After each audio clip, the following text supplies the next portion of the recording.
Hi, everyone. Thank you so much for attending the CathPCI Apps Uncut webinar. We really appreciate you taking the time to join us today. You're going to be speaking today with myself, Meredith Gainey. I have helped develop the CathPCI bleeding risk calculator. I'm an associate here at the college, and I have a background as a cardiac nurse, so I've felt some of your pain before. And you'll also be speaking with Maria Ortiz. Go ahead, Maria. Hi, thanks for joining us. I'm Maria Ortiz. I'm going to be discussing more of the NCDR Clinical Quality Coach. Been with the ACC for 9 years. We've developed this CQC app for the past year and a half. I've worked with the product team, with the IT folks, as well as the QI folks to put this together.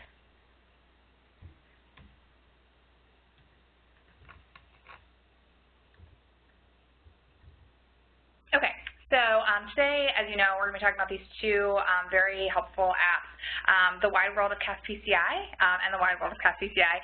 Both the NCDR Clinical Quality Coach and the CathPCI Bleeding Risk Calculator use CathPCI registry data to help improve patient outcomes. That's why we're here together. By the end of this webinar, you should be able to, number one, evaluate the functionality of the NCDR CQC, the Clinical Quality Coach, as a tool to document data and complete a quality improvement activity using the CQC, and then also using the CathPCI bleeding risk calculator, you should be able to assess bleeding event risk for a specific patient compared to that of the national average. And Maria is going to give you some background on the Clinical Quality Coach. So the Clinical Quality Coach, a new tool, a new approach to clinical practice assessment using our CathPCI registry data. The NCDR Clinical Quality Coach is a new and exciting tool for physicians to access CathPCI registry data. In the near future, it will also leverage ACC's 7 other inpatient and 2 outpatient registries. Physicians will have the ability to access CathPCI data through a mobile device during point of care, maintaining evidence, whether it be taking pictures of quality meeting minutes, taking pictures of the team, the clinical team, using a new guideline or flowchart or other innovative ideas to improve patient care. Physicians can track the performance over time. This tool is also a flexible coaching mechanism that allows participants to construct an improvement activity to align with local goals, objectives, rather than overly being directive or prescriptive. So it's a self-guided self-assessment of goal achievement and personal engagement, which allows participants to reflect on skills and knowledge and gain and sustaining clinical practice gains for the patient care. The physicians are able to access their data and participate in clinical quality improvement activities in a mobile environment, whether they're using their iPads, their iPhones, or even their Androids.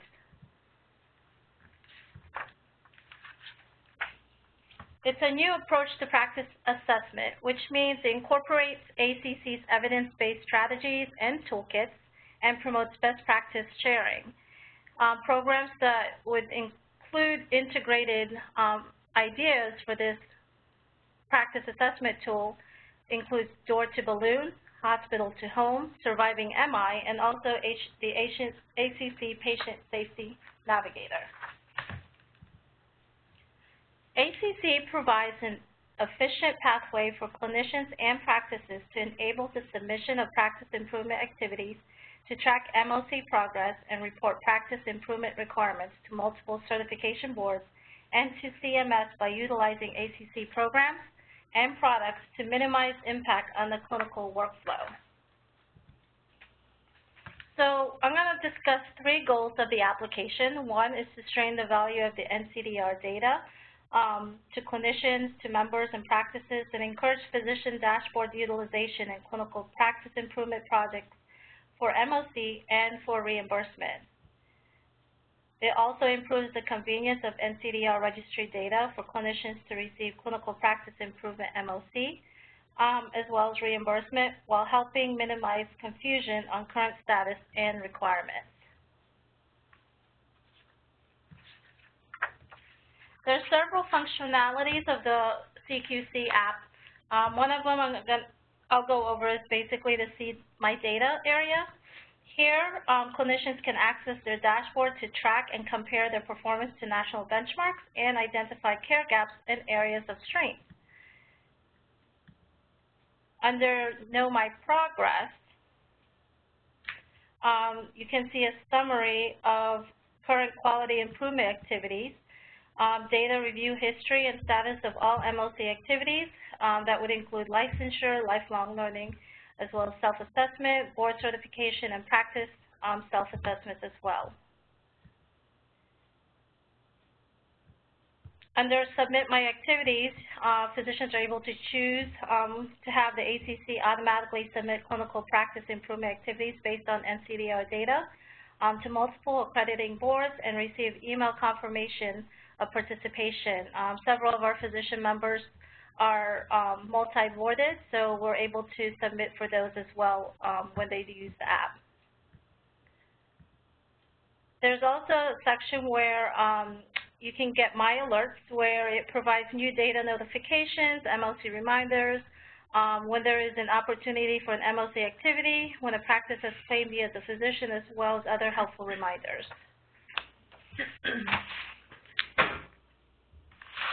Under Learn More, it provides helpful resources for clinicians, including MOC, reimbursement, quality improvement, and PQRS reporting information. The program components would be offered via convenient, streamlined app, as well as online with CV Quality within the cvquality.org page. As you can see here on the screen, after logging into the app, you're able to access your clinical quality data.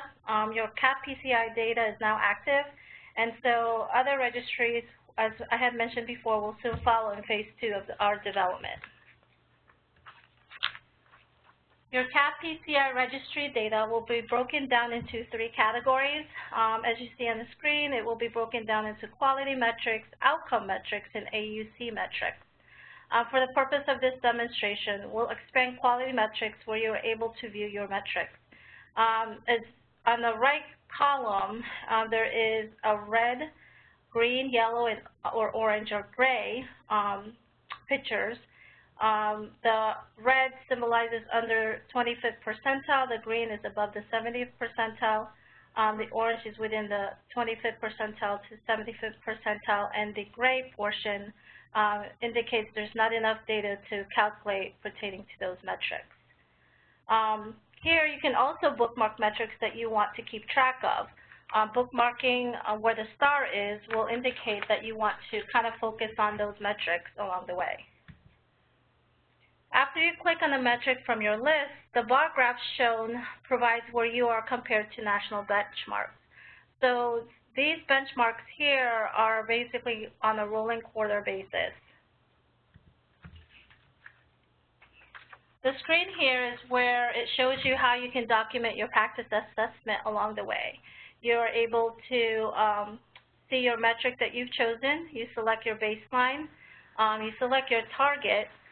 During the first and second interval, usually that will give you about a quarterly values for those. Under Identify Clinical Focus Population, you have choices there. You can select multiple choices for what you're focusing on the clinical focus population area. This section is basically the reflection side, where you reflect on your QI activity. You described your problem, how you improved it. You identified a QI method, whether it was a PDSA or some other QI method that you've utilized. You identify your role in the activity. Were you a lead? Were you just a team person, or so forth? Under your Evaluate Your Role, you evaluate your practice assessment activities compared to your team. So the less that you evaluate yourself, the more that your team has been involved in the QI activity. So these are areas where you will evaluate yourself compared to your team. So getting MOC Part 4 credits, right now you can submit to CMS. to get your reimbursement, as well as all the American Board of Medical Specialty boards. Right now we're working closely with ABIM as well as ABP and other additional boards that will be able to give you credit once you complete an activity in the Clinical Quality Coach app. So if you have any questions, feel free to shoot us an email or give us a call. Our information will be on this PowerPoint slide. Great. Thanks so much, Maria. So I am here to talk about the NCDR. Oh, sorry. This is also just so you guys know, getting the NCDR Clinical Quality Coach, as Maria mentioned, you can find it on iTunes and in the Google Play App Store. And now here I am. We're going to talk about the CathPCI Bleeding Risk Calculator app. This is an app that it's a point-of-care tool. It's something that we it's a tool that we at the ACC think that everyone on the clinical team could benefit from. So this is something that absolutely physicians could use, but also it would be very helpful if me as a nurse, if I knew that a patient was at a high risk for bleeding, that would be very helpful as well. So again, this is not just for physicians. This is for anyone on the clinician team, on the clinical team. And the goal of the CathPCI Bleeding Risk Calculator is that it answers the question, how likely is it that a patient undergoing a PCI procedure will experience a bleeding event? Bleeding event is defined within the app as a 4-gram drop in hemoglobin. I understand that that is different from what many of you are used to, that it currently in CathPCI is defined as a 3-gram drop. The reason why this risk model was developed using 4-gram drop was because that is what it will be moving to. I was told by the the business line owner, Connie Anderson, if any of y'all know her, that it was developed with a 4-gram drop in mind, because that is what it will be moving to sometime in spring 2018. So rather than have to redo the risk model, we started off with a 4-gram drop. So just FYI, bleeding event is defined as a 4-gram drop in hemoglobin. So again, the goal of the CathPCI Bleeding Risk Calculator is to find out if your patient is at risk for undergoing a bleeding event during or post-procedure. Possible uses for the app, I think I already sort of mentioned that, as part of a pre-procedural assessment by a physician to inform the decision of whether or not a patient should undergo a PCI, considering a patient's risk for experiencing a PCI bleeding-related event. If for some reason you currently the bleeding risk, I believe, is 4.2% based on CathPCI registry data. That is the national average, again, based on the CathPCI registry. If I was a physician and I'm seeing a patient who shows up as having a much higher than normal or a much higher than average bleeding event risk, and that's something to consider, you know, why is that happening? Why is this something that we feel like we can mitigate? Is it a risk that can be overcome, or is it something that would be preventative in providing, in doing a PCI? Another possible use for the app is as part of the care management team. So again, anyone on the care management team, by a member of the clinician team to consider strategies to minimize bleeding risk for patients who have undergone a PCI. Now, this is in the app. We do not give you what those strategies are. That is up to clinical judgment. That's not an area where we can't reference any specifics to as far as what you should do, because again, that is used for clinical. That's best for clinical judgment. As you see on this slide, this is the calculate risk page. So this is what you open to when you first open the app. It's the calculate risk page. As you see there are 11 total inputs. They are patient demographics and pre-procedural characteristics. I have them listed on the side. Again, age, sex, race. You can read them all. So this is what, it's very simple app to use. This is on the calculate risk page. As you open, you add those inputs in, and then you go to the top here where it says predicted risk, or there's a button at the very bottom of the page that you cannot see here where you can click on predicted risk. And then you get this. So I misspoke. I'm sorry. The national average currently for the CathPCI registry is 3.3%. So on the predicted risk page, we give you what your patient's risk is against the national average. We also, we spelled out here in words, as you can't see this here, but bleeding event is defined just below this as that 4 gram drop in hemoglobin. So in addition to all of this, as you scroll down, you'll see here what's on the right side of this page, and that's just another, it's a regurgitation of what you have used as your inputs, just so that you don't have to flip back and forth and say, well, I'm not sure if I put in, this person's height correctly, or maybe I clicked that they hadn't had a STEMI, or when they really had. If you, for some reason, get a risk that's much higher or much lower than you expected, you can always scroll down and see what information you added to get that, rather than flipping back and forth. You can also email these results to yourself. So this is HIPAA compliant. I will say that it is not, obviously we can't use name or date of birth or MR number, obviously, but in the subject you would receive, let's say if today it's noon and you have just reviewed a 55-year-old patient, the subject line would say bleeding event risk 55-year-old patient, and then including the date and time.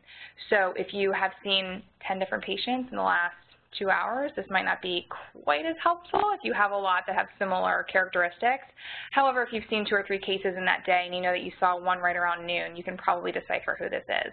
So this is, again, something that you could use to, copy and paste, put it in a patient's chart, but again, totally email compliant, and it's a way for you to keep the results and not have to add in the data every time you use it for a specific patient.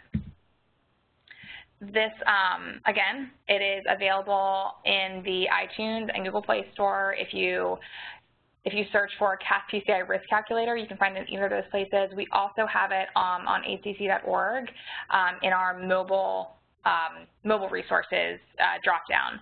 So you can find this in either of those places. Again, this is a point-of-care tool. We recommend that anyone on the care team that could benefit from it. We don't think that's just a physician tool, and we really think that anyone could, it would be helpful for. So I think that is just about it. Again, as Maria mentioned, our names, my name is Meredith Gainey, and Maria Ortiz started the webinar. If you all have any questions or comments, we welcome them. We do plan to, we do have some questions and comments already that we plan to answer, and we'll be able to post along with this webinar for people that have already sent in their questions to us. But we welcome any more.